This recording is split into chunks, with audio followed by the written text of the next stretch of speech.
Leluhur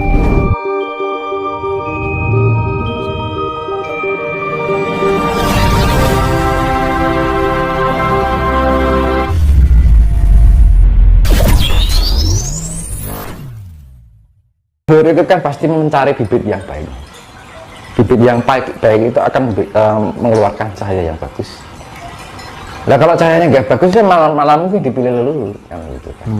Ketika ada orang yang sebenarnya sudah mempunyai genetika yang bagus dari kecil, tapi pada predikatifnya secara kesunyatan perjalanan hidupnya dia tidak mampu memperbaiki dan memproses diri untuk menjadi cahaya yang baik, maka leluhur itu akan lari mencari bibit yang lain. Namun ketika kita tidak punya genetika ya dari leluhur yang kita, tapi kita mampu melakukan secara predikatif dengan tindakan-tindakan dengan 5 kunci itu tadi, secara otomatis Bisa ya? tiba-tiba ger, kok yang suara apa ini? Satu ya.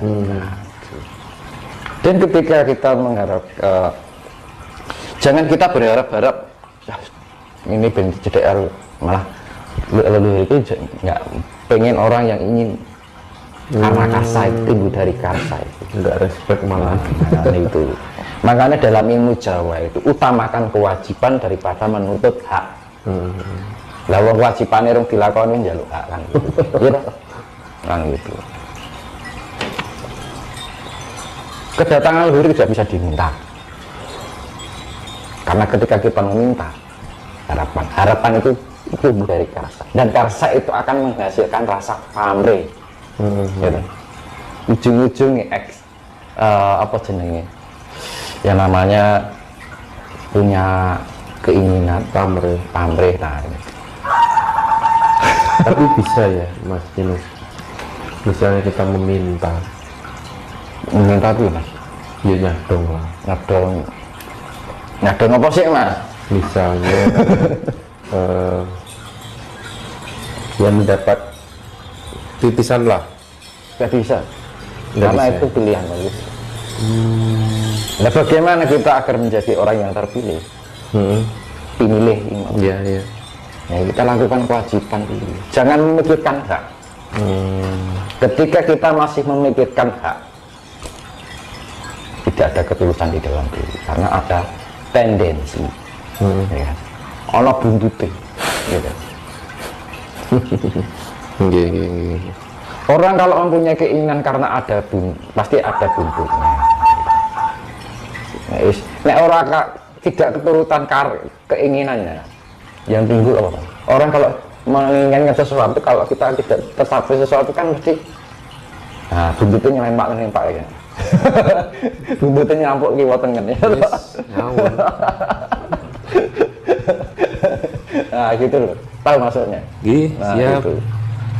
Marah-marah, akhirnya ngomongin di belakang, wah gini, nah timbul pikiran negatif lagi, gitu. Timbul kebencian lagi, akhirnya timbul energi yang negatif, akhirnya energi negatif menghasilkan karma buruk. Nah karma buruk akhirnya kita mendapatkan karma ketika karma datang menyalahkan keadaan pada kelakuannya apa itu kan gitu. Makanya itu makanya lakukan tindakan berdasarkan kita kewajiban berdharma. Hidup itu kan harus punya berdharma itu adalah kewajiban. Nah, kewajiban itu didasari dari kesadaran diri. Nah kenapa kita harus mempunyai kesadaran diri? Nah apa urip ya mau tekojut apa sing gawe awake dhewe, apa dunia iki sing gawe mbae dhewe. Nah kesadaran diri apa loh kita. Makanya ketika kita menyembah lautan, kita ada yang menghina, bilang menyembah berhala. Yang menghina itu tidak tahu diri. Nah itu, iya kan? Ketika kita sedekah bumi dianggap itu kafir. Yang mengatakan itu adalah orang yang tidak tahu diri. Ya betul. Manggone cibutolan lah. Ya. Oh iya Mas Dinus, Makan tumbuhan tumbuh dari tanah. Kita makan sehari-hari yang kita butuh, kita sadari itu. Makanya aku pernah bilang, ketika kita minum itu kita sadari, wah rasanya kopi ini ya enak tenan ya. Nah, ini rasanya pahit tadi ya, rasanya senep apa sedep nikmat gitu. Nah kok iso jadi kopi merbanik bahan ya, terus kita berdiam diri di bawah pohon dingin misalnya, wah seger banget, enak uwitan lah, enak uwitan ya panas ya, kan kita sudah dihamemayungi kali sama itu tanaman itu. Makanya dengan keadaan seperti itu kita harus mempunyai pola pikir yang namanya hamemayu hayuning bawono.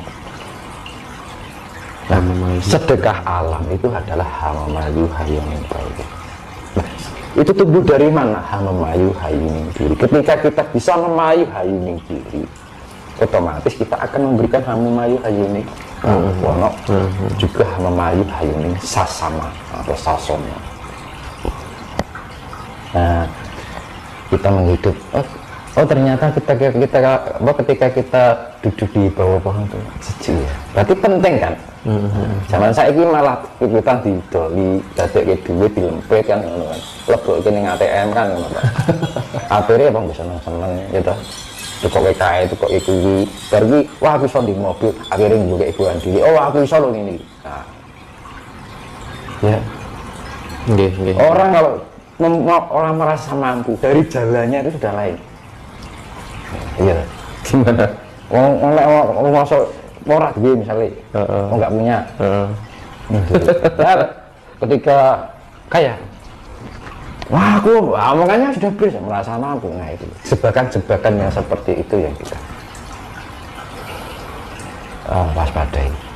Gitu. Makanya kan saya kembalikan pada ajaran budi pekerti luhur orang Jawa, ya kan. Makanya di zaman ini penagihan perjanjian yang sabdo palon ini yang dikembalikan. Manusia harus bisa berhamemayu hayuning diri. Ketika manusia bisa berhamemayu hayuning diri, maka dia akan bisa mampu hamemayu hayuning bawono, hamemayu hayuning sasono. Nah, hamemayu hayuning bawono itu apa?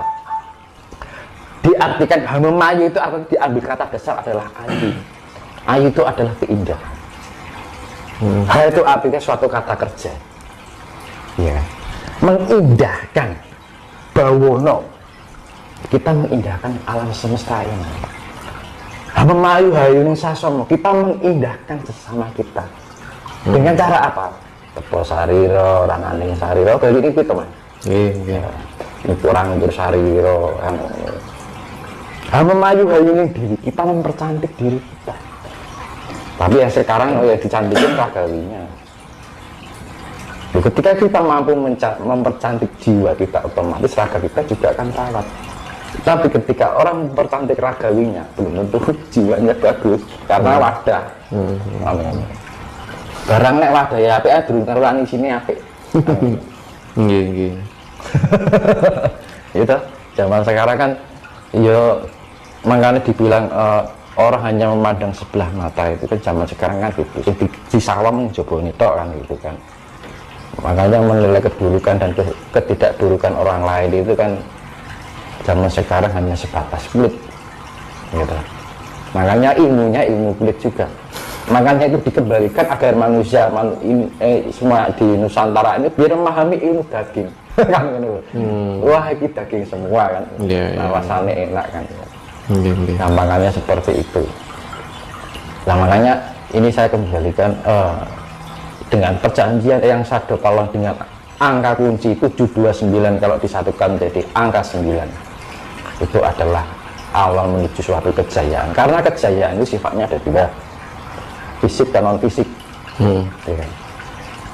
Pembersihan secara fisik, pembersihan secara jiwa. Ya. Nah, di dalam pewayangan itu disimbolkan senjatanya Antasena dengan Wisanggeni. Ya. Ketika Wisanggeni dan Antasena sebelum Baratayuda dimulai, disuruh sama sang yang menang